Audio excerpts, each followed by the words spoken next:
ఉన్నది సమాజానికి ఏమి మేలు చేయకపోగా సమాజానికి చెడు అందించేటువంటి ఒక నేర్చపు సాంస్కృతిక కార్యక్రమం అని చెప్పేసి పదే పదే చెప్తా ఉన్నాం. దానిపై నాపైన విమర్శలు వచ్చాయి.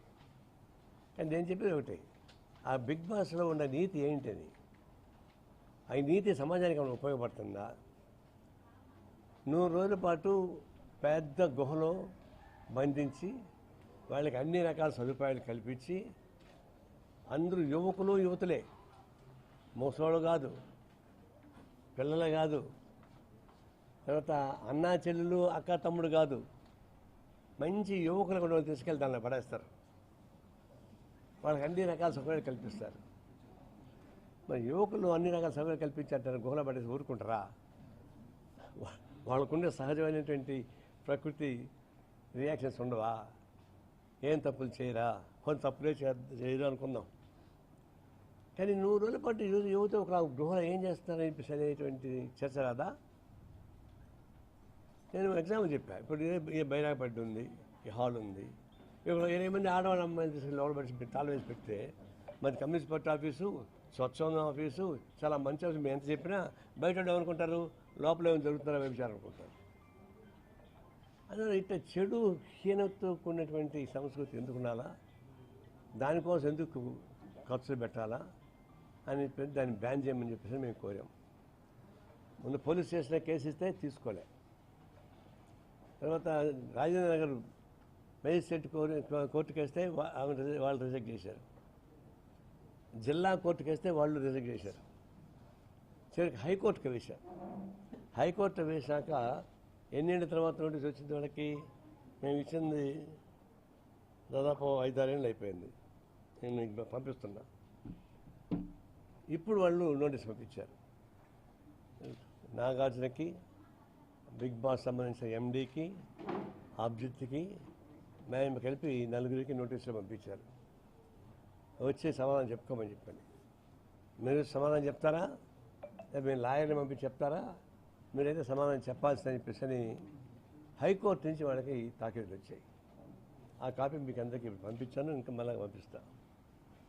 దానికి నేను ఫైల్ చేసినటువంటి వ్యక్తి. నాకు ఇప్పుడు సంతోషంగా ఉంది. ఇన్ని కష్టాలు అధిగమించిన సరే చివరికి హైకోర్టు దాన్ని అంగీకరించి విచారణకు ఆదేశించింది. వాళ్ళకి నోటీస్ ఇచ్చింది. ఆ నోటీస్ వాళ్ళు తీసుకుంటారా లేదా తెలియదు. మేమైతే రిజిస్టర్ పోస్ట్లో పంపించాం. రిజిస్టర్ పోస్ట్లో పంపించినప్పుడు ట్రై చేయాల్సిందే. వాళ్ళు తీసుకోకుండా పోతే అది ఒక నేరం అవుతుంది. తీసుకొని జవాబు చెప్పకపోతే అది ఒక నేరం అవుతుంది. తీసుకొని వచ్చి జవాబు చెప్తే తర్వాత కోర్టు ఏం చేస్తుందో తర్వాత వాళ్ళు ఇష్టం. కనీసం వచ్చి కోర్టులో వచ్చి వాళ్ళు సమాధానం చెప్పుకోవాలా? ఏం సమాధానం చెప్తారో నాకు అనవసరం. సమాధానం చెప్పిన తర్వాత కోర్టు ఏం శిక్ష విధిస్తుందో అది నాకు తెలియదు. అది కోర్టు ఇష్టం. మా డిమాండ్ అయితే మాత్రం బిగ్ బాస్ అనేది ఒక అసాంఘిక చరిత్ర, హీనాతిహీనమైన సంస్కృతి. అది ఒక చెడు సాంప్రదాయం కల్పిస్తుంది. యువతీ యువకుల్ని చెడు మార్గాన్ని పట్టిస్తుంది. అందువల్ల ఇది ఈ సమాజానికి నష్టమని, కళాత్మకమైనటువంటి కళారంగానికి కళంకం అని, దీన్ని బ్యాన్ చేయమని చెప్పేసి మేము డిమాండ్ చేస్తున్నాం. ఇప్పటికైతే కోర్టు దాన్ని స్వీకరించింది కాబట్టి దీన్ని స్పీడప్ చేయమని, త్వరితగతిన చేయమని చెప్పేసి మేము కోరుతా ఉన్నాం. సో హైకోర్టు ఏం చెప్తుందో దాన్ని బట్టి మళ్ళీ మేము ఫర్దర్గా న్యాయం జరిగితే సరి, లేకపోతే ఫర్దర్గా చేయాల్సిన పని చేస్తాం. దీంతో కూడా ఇంకోటి ఏంటంటే, హైదరాబాద్లో అందాల పోటీ పెడతారు సందర్భంగా మన రేవంత్ రెడ్డి. అందాల పోటీ దేనికి నిరసనండి? ఆడవాళ్ళ అందాల పోటీ. ఆడవాళ్ళ అందాల పోటీ దేనికి ఉపయోగపడుతుంది? ఆడవాళ్ళని అంగట్లో సరుగ్గా అమ్మడానికి ఉపయోగపడేటువంటి పోటీ అది. దానిలో అందాల పోటీలో ఫస్ట్ వచ్చిన వాళ్ళు ఇది పుచ్చిపోయిన వంకాయలకి, పుచ్చిపోయిన బెండకాయలకి కూడా వాళ్ళు అంబాసిడర్గా పెట్టి వాళ్ళ పేరుతో అందిస్తూ ఉంటారు. ప్రపంచ సుందరి ఈ పుచ్చిపోయిన వంకాయలనే వాడుతుంది అని చెప్తే ఆ బొమ్మ పెట్టి నవ్వుకుంటా కూర్చుంటే పుచ్చిపోయిన వంకాయలు అంతా కొంటుంటారు. ఇట్లాంటి పనికి మాలిన వస్తువుల్ని, చెడిపోయిన వస్తువుల్ని ప్రచారం చేయడానికి ఉపయోగపడేటువంటి పద్ధతికి ఈ ఆడవాళ్ళని ఉపయోగిస్తారు. అందాల పట్టు నెంబర్ 1 వచ్చింది కాబట్టి.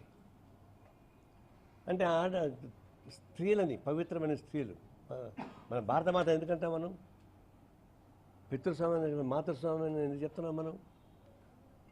తల్లికి ఇచ్చేటువంటి గౌరవం ఇది, మహిళకి ఇచ్చేటువంటి గౌరవం ఇది.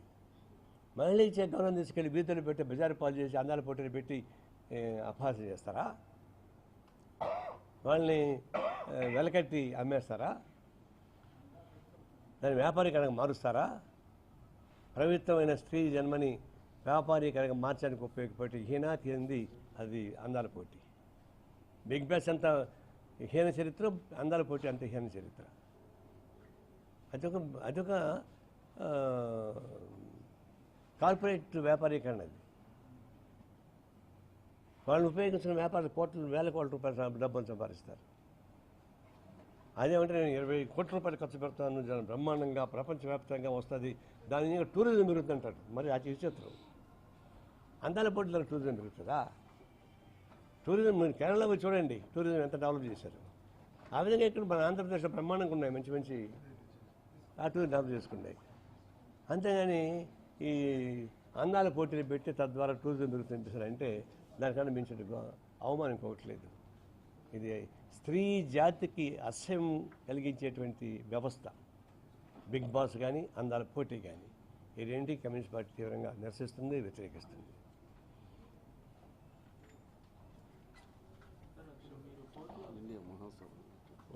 కుదరదు రెండు.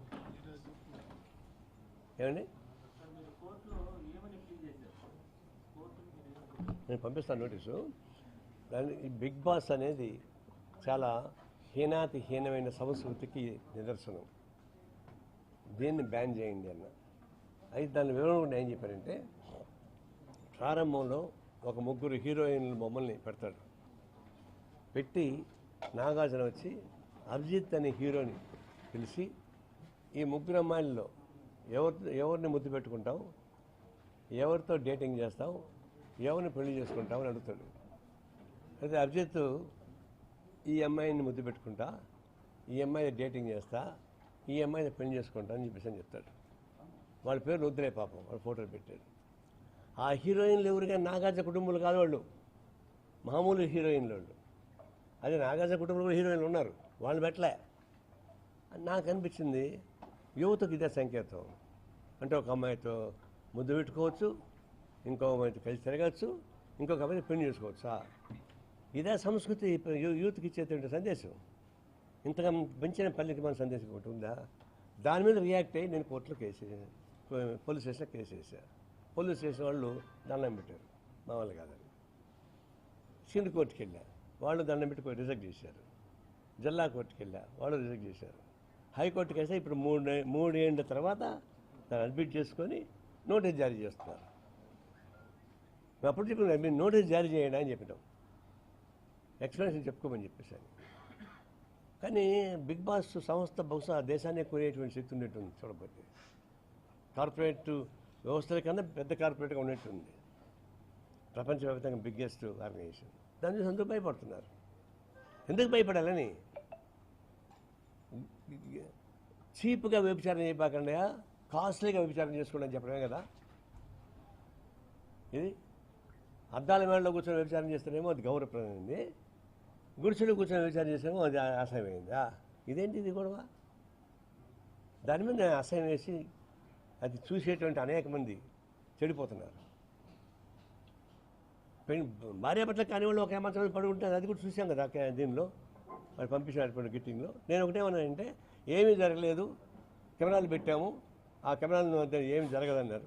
మరి లైవ్ పెట్టమని చెప్పిన.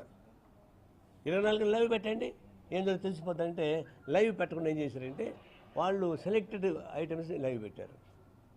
సెలెక్టెడ్ ఐటమ్స్లో కూడా కొన్ని అవాంఛనీయ ఘటనలు చూసాం కళ్ళారా. అది సెలెక్టెడ్ ఐటమ్స్లోనే అవాంఛనీయ ఘటనలు ఉంటే 24 hours కానీ లైవ్ ఉంటే ఇంకెంత చూసేదో. అందులో దీనిలో జరిగేటువంటి వాస్తవం అన్యాయం కాబట్టి వాళ్ళు పెట్టలేకపోతున్నారు. దాన్ని సమర్థించే వాళ్ళు ఏమంటారు, సొసైటీలో ఎట్లా బతకాలా, కలిసి ఎట్లా నేర్చుకోవాలా, ఆత్మీయత ఎట్లా ఉండాలా, సంబంధాలు ఎట్లా ఉండాలా అవి నేర్పిస్తుందంట. ఎవడే పనికి మనోడు చెప్పేది? మన భారతదేశంలో ఉన్నటువంటి సంస్కృతి పాశ్చాత్య దేశంలో ఉండేది. మన దేశంలో ఉన్నటువంటి కుటుంబ వ్యవస్థ పవిత్రమైంది. పాశ్చాత్య దేశాల్లో వాళ్ళకు 18 ఏళ్ళ తర్వాత మా సంబంధంలో వెళ్ళిపోతారు వాళ్ళు. వాళ్ళు చివరిదాకా కొంచెం కలిసి ఉండరు. వాళ్ళు సాంప్రదాయం అది. ఇక మనకు వచ్చేకాడికి అమ్మ, నాన్న, తల్లి, చెక్క, అత్త, మామ, రకరకాల పద్ధతులు కుటుంబ సాంప్రదాయం ఉన్నటువంటి ఇది. కుటుంబ సాంప్రదాయంలో మన భారతదేశం చూసి అందరూ నేర్చుకోవాలి తప్ప ఇంకొకరి నుంచి మనం నేర్చుకోవాల్సిన పని లేదు. మనకు బిగ్ బాస్ వాళ్ళు నేర్పిస్తారా? చేపకైతే నేర్పించేట్టుగా బిగ్ బాస్ వాళ్ళు మనకు నేర్పించేది కల్చర్ని, వెస్ట్రన్ కల్చర్ ప్రచారం చేసేవాళ్ళు. బిగ్ బాస్కి ఎలాంటి మోరల్ రైట్ లేదు ఈ భారతదేశంలో. ప్రజలు ఏ విధంగా ఉండాలో ఎమ్మెల్యేలని. ఇంకా భారతదేశ సాంప్రదాయాన్ని ప్రపంచవ్యాప్తంగా ఆదర్శం తీసుకుంటున్నారు చాలామంది. అన్న ఇది ఒక విధంగా మన ఇండియన్ కల్చర్కి అవమానం, పవిత్ర భారతీయ సంస్కృతికి అవమానమైన పద్ధతి కాబట్టి మేము వ్యతిరేకిస్తాం.